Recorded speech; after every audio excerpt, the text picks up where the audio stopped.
Hey guys, welcome back to the 6.84 Pub Stompers series, where we tell you some of the best heroes to play in each row. This week we're talking about the 4 position support, or the supports that works best with some farm. These supports tend to be a little bit item and level dependent, but can have a huge impact if they get their farm. Let's start by talking about Abaddon, which has the second highest win rate of all Dota heroes.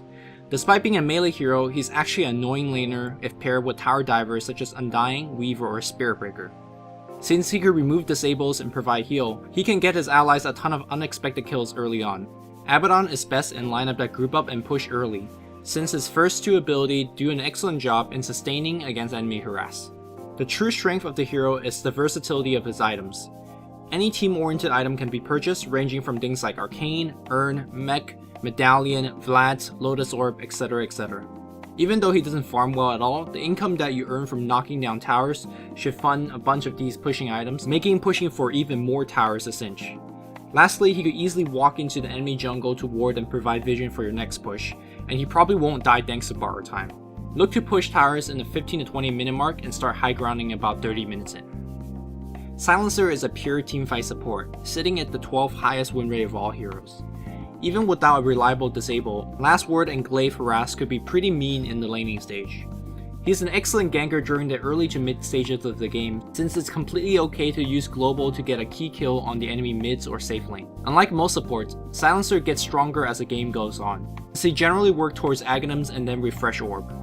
Very few teams could beat 12 seconds of silence when it comes to late game teamfights.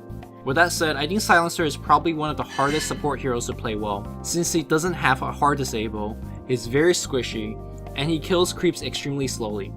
If you mess up your global timing, you're gonna be useless for a couple of minutes. He's very punishing of a hero if you're just learning him, but once you master him, you can spam Silencer for a very easy MMR. Earthshaker is another melee support that has extremely high impact during the laning phase, if he could land his fissure. He's probably the best solo roamer early due to the range of his initiation and the path blocking ability of Fissure. He also works well with very little item and levels early on, but once the mid game comes, he needs to take some time off and farm his Blink Dagger. What makes Earthshaker so strong is his ability to chain disable the whole team, while dishing out a ton of damage. With Blink Dagger and Echo Slam, he could also catch heroes that rely on magic immunity, since his jump stun is pretty much instantaneous. He can even dish out some respectable physical damage as a support hero if you have the mana to spam Enchant Totem. The most difficult thing about Shaker is landing those early fissure and farming for a quick blink despite roaming a lot early on. But if you could jump these 2 hurdles, you should be in for a good time. Lastly, a very overlooked support hero is Shadow Shaman, who gives you some of the strongest early to mid game pushing and Roshan capabilities, as well as some amazing late game initiation.